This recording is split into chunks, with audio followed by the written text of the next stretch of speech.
All right, welcome back, everybody. Welcome back to the Unboxing Judaism podcast. Rabbi Nagel, how are you? I'm doing great. It's so great seeing you, and welcome back from your beautiful trip to Israel. I'm sure you had It, an awesome time. it was amazing. Israel, there's no place like it. It's La'orko L'Rochba. It is the most incredible to its length, to its width. The beauty, the blessing of the land is just magnificent, which leads me into the question for today's podcast, which is why are there so many anti-Zionist Jews? I mean, the first one to tackle is Neturei Karta or Satmar, but there are modern day anti-Zionists that don't make any sense. I spent an incredible time with Kakal, Karen Kayemet Israel, with JNF, and saw the land and saw the people and saw the fruit of the land and saw the just the magnificence of Eretz Yisrael, of our It's promised land. fascinating how the few square miles that it actually is has such a unbelievable diversity. The lowest place on earth is right there, The and highest place on earth is right there. right, And you have every and terrain, every every terrain. terrain possible you can imagine. You Amazing. have desert, you have forest, you have tropical, you have and the wine, Israeli wine is just unbelievable. The we were there. I was just there 2 weeks ago, and there were great rains in November and December since Sukkot. You see the lush, the green pasture. It is amazing. The beauty of the land is just it's just magnificent. It's the only word I have. It's amazing. So how is it that there are so many Jews who say who don't believe in our land being our land? What are your thoughts, Rabbi? It's it reminds me of something that Rabbi Wein, my high school Rosh Hashiva during my years in high school, we used to say. He said, "You need to learn, never confuse Jews and Judaism. Because Jews think something or do something, that doesn't mean that's what Judaism says. So we're not here to tell you why, why is it that Jews choose the wrong thing or do the wrong thing in their life. There is, of course, free choice, but our hope is that we can at least educate what Judaism has to say about the land of Israel and what does it mean from a Jewish perspective. And that itself is like, hopefully it will do our part in educating, because I think that's part of what they're missing. They're missing their connection to the land from a God point of view, and that's really, and that's really, it's a shame, because um, the Jews are attached to the land, as that attachment. When you cut that off, you're cutting part of yourself off, and that's what's so sad. So to me, I spent a lot of time with a lot of like deep-rooted Zionists. I heard the name Herzl multiple times. When I got back, I decided to do a little bit more research on Herzl, and it clarified to me why, particularly Satmar and And have others. and others have opposition to Zionism. And I believe that deep inside every single Jew, they're anti-Zionists for the same reason as Satmar is. And the reason's like this. If you look at Herzl, Herzl was a secular man. He was not religious. He was anti-religious, to say the least. He didn't allow his children to have a bris. He didn't allow them to marry Jewish women. He sadly wanted to celebrate Christmas more than he wanted to celebrate any Jewish holiday. He had a Christmas tree in his house, and he didn't want a Jewish state. He didn't want a state for the Jewish people to be able to observe Torah like they do today in the land of Israel. He wanted a state which was culturally Jewish, but not one which was religiously, observantly uh, uh, committed to Judaism and, and to the Torah. And that, I believe, is the reason why Satmar and those of the like were against, at the time when the establishment of the state of Israel came with the big notion of Zionism, Zionism, Zionism, they were against that because that was against Judaism and its values. And you had people who came in the first Aliyah, who came from all of the Morocco, and you had people who came from Iraq and Iran and from Yemen and Turkey and all of these other countries, and they were introduced to pork, and they were introduced to a lifestyle that was not a Torah lifestyle, and that was what they wanted out of Zionism. When the Yemenite Jews came to Israel, they showed them a picture of Herzl, and they said, "This is our Messiah. This is our Moses of our generation." They said, "What do you mean? He's not wearing a yarmulke?" Like, no, the modern day Moses. And what happened to these? The Yemenites, one after another, were put into secular kibbutzim, and their Judaism. They were torn away from their families. They were torn away from their families. They were torn away from their Judaism. For 2,000 years, the Yemenite Jews were committed to Torah under most dire circumstances. And here they come to the free land, to the Jewish land, and that Judaism was ripped away from them. That kind of Zionism, I believe every single Jew ought to be against. But then there's another Zionism.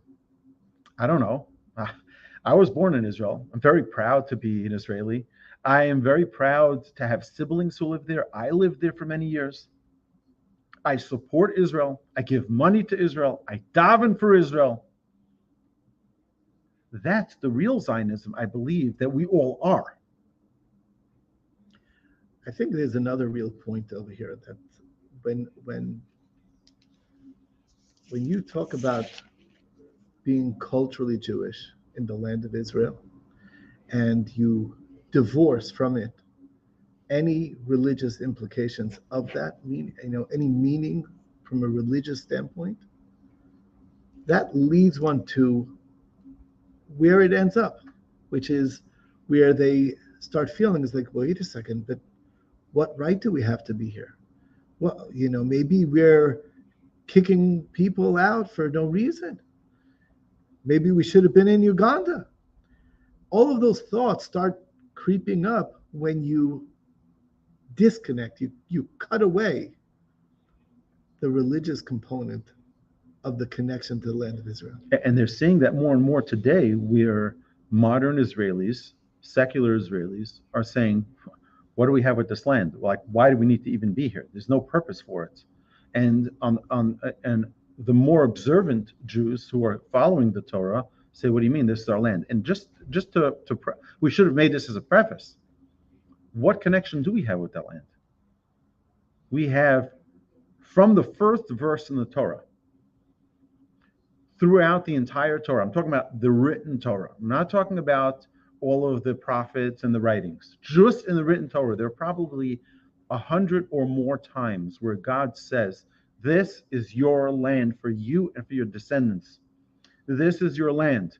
Take a look, and God promises it to Abraham, and he promises it to Isaac, and he promises it to Jacob, and he promises it to Yosef, and to the tribes. And further on, God tells Moses, well, you will lead the Jewish people to the promised land, to your land, to the land of the Jewish people.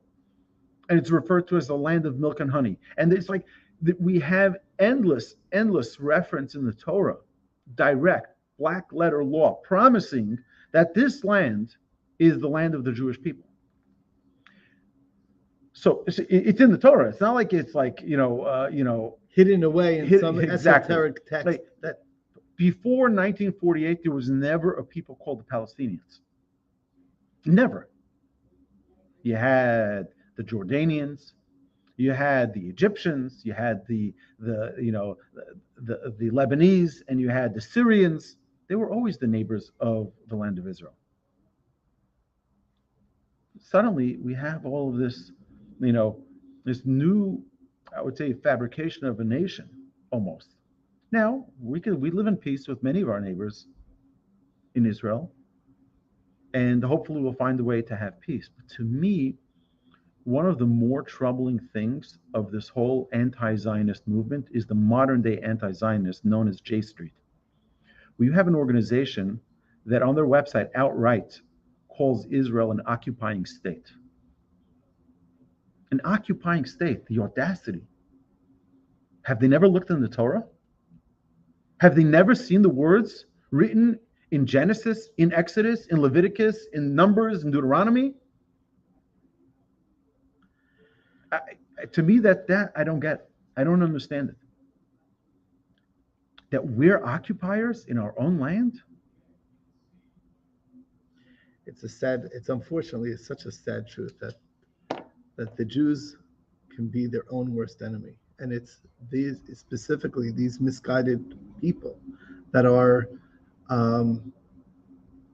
they bend over backwards to try and please an imaginary person who they imagine if only we would show that really we don't belong there, if only we would basically disappear from Israel, then we'd get along with our Gentile neighbors, and then they'll like us. And basically, it's sort of like what the Jews in Israel realize is that the only way that may be is that some of the enemies of the Jewish people, it's like if we're not wiped away into the sea, then they're still not happy. So it's time to stop trying to please and appease. It's time to recognize who we are and what our connection is to the land of Israel. I think that's the most important thing. I think there are a couple of components as well that, first is we have to be proud to be a Jewish people. And when we're not proud to be a Jewish people, we're squandering the opportunities. The land is given as an Eretz Kadosha, a holy land. It's a holy land that it says that when we're holy and dignified in our land, the land will flourish. And when we're not, the land will spit us out. And, part of the struggle of the Jewish people has always been maintaining that level of holiness, maintaining that status that affords us the joy and the plenty, the bounty of the land. And we see that, the great philosophers, they went to Israel and they saw the wasteland. It looked like nothing. There was nothing growing. You go to Israel today, which, by the way, you go now to Israel and you'll see Torah study in every corner of the land. You walk the streets of Tel Aviv, you have synagogues which have robust Torah classes. I was in Sderot, 2 miles away from, not even 2 kilometers away from the Gaza Strip. You have yeshivas, which are robust with Torah study. You have synagogues in every street corner. You have kibbutzim even. I was in a couple of kibbutzim where they have Torah classes going on there on a regular basis. You have all these moshavim, all of these settlements, all around the place, filled with Torah. You can hear the words of Torah reverberating throughout the communities. This is the land. This is the land that we need to be proud of. This is the land that we need to build up. This is the land that we need to support, and that we need to be proud of, not to run away from, not to acquiesce and to squander, capitulate to social pressures and to international pressures. And since at what point in Jewish history, what time in world history has the world been with the Jews? Never. It never happened in the history of the world. So who are we trying to appease? It's always the real truth is that we need to come to our own realization that there is no connection to the land of Israel without a religious connection. And that's the first step. First step is that connection is God-given. It's connection to God. It's our connection to God. And this is the land that he promised us. By thinking it in that way, so then our connection is that much greater. I want to share with you an interesting, I was also not that long ago in Israel. I went there with my son. We went to study for some time. For 2 weeks. For 2 weeks. It was amazing. It was a great, great trip. And once while we were there, we took some time to explore the south. It was the winter, so we figured we'd go to the warmer areas. On the way, we had to stop at a gas station, and we see a soldier, and it was in the late afternoon, and he was davening mincha. So we davened mincha together, was the three of us, and it just hit me as like only in Israel, just that the Jewish identity is where you could find in a random gas station Jews praying to God. It's an amazing thing, like, and I felt so at home, and that's really what you need to. I recommend to anybody listening to take a trip and see what, like you said, even in Tel Aviv, which everyone says, oh, it's a secular city. It's also, but there's a very Jewish identity there, and there's a lot of Torah. There's shuls are filled. There's learning going on. There's uh, there's a lot of opportunity. We live in a world where, unfortunately, for people who make excuses, there's no excuses. That's what it is. I was when I went to the Western Wall to the Kotel, and it was a regular. I think it was a Tuesday afternoon. You couldn't get in. The security lines were so long. I mean, there are people coming from all over the world to be in their own home, in their Jewish homeland.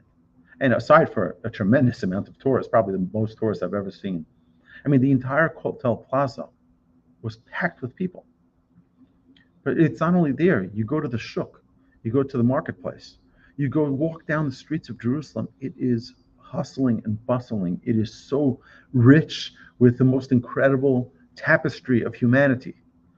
You have the most incredible human beings walking the streets of Jerusalem, walking the streets of the entire country. It's such an incredibly blessed place.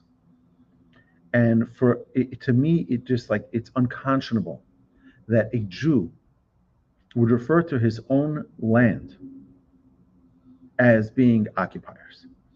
That a Jew would refer to his own homeland as being something which is anything short of remarkable.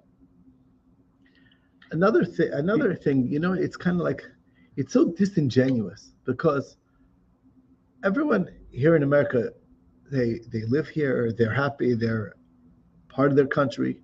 Do they say about themselves, oh, we are occupiers? After all, the Native Americans were here. Nobody says that. Only by the Jewish homeland, where it's like, oh, that kind of business. So I'll tell you, there's a little bit of a strike against some people because there was a movement that was established in the early 1800s, without mentioning names, because we don't believe in movements. But their official platform in Germany, when it was designed, declared that Israel is no longer our country and Jerusalem is no longer our capital, but rather Germany is our country and Berlin is our capital. And again, without mentioning names of movements, but that's a desecration of Judaism. That's a total desecration. Where the Almighty Himself says, "This is your land. This is your land. I'm going to give it to you." Why would we forfeit it? Why would we go against ourselves? To me, the saddest part of that whole story is that there were no German citizens as loyal to Germany as the Jewish German citizens. They were so loyal and so connected, and they disconnected themselves to Jerusalem and Israel to be accepted. And look where it happened. Look what happened from that. It's so sad, but it's time that the Jews give up trying to be anybody but who they are. Yeah, so I don't think there's a lot more to say about this other than Eretz Asher Tamid Einei Hashem Elokecha Ba. This is the land that the Almighty looks at. This is the land that the Almighty loves, the most beautiful place on earth. It says, the Midrash says that it's the Gemara. The Gemara says, Ein Yofi ki Yofya Shel Yerushalayim. There's no beauty like the beauty of Yerushalayim.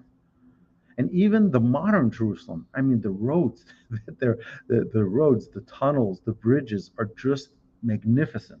They're so beautiful. My urge to every one of our listeners, to every one of our viewers out there, go to your land, go to your homeland, enjoy your homeland. Don't just visit, love it. See the beauty in every single stone that you see there, that you pass. And the people. The people are just remarkable. They're so loving, they're so happy, they're so gracious, they're so kind, They're so alive. they're so The word. alive. So alive. That's the word comes to mind. Yeah, no. Any closing remarks, Rabbi? It's interesting how we look at, the verse tells us how the difference, the contrast between Egypt and Israel. And the verse describes how in Egypt, they don't need the rains. They have a river that flows through the Nile River. It rises and it waters the crops. And when it comes to Israel, we always are looking up to God and seeing if it's going to rain. We're always so tenuous in our reliance of, well, will it rain? Will there be a drought? And people might think that that's like, oh, that's so rough. But no, that means that it's a land where God wants us to look up towards Him. He wants that relationship. And that's really what the land is so suited for, to develop a relationship with God, one-on-one relationship. That's what it's all about. Anyway, amazing. So Hashem should bless us all that we should have that relationship with Him. Use the land of Eretz Yisrael, the land of the Jewish people. Use it to connect to the Almighty. Use it to elevate ourselves. And we're all Zionists. We're proud Zionists. And we wear it as a banner of honor and never going to shy away from it. So Hashem should bless us all with safety and security in our land. Amen.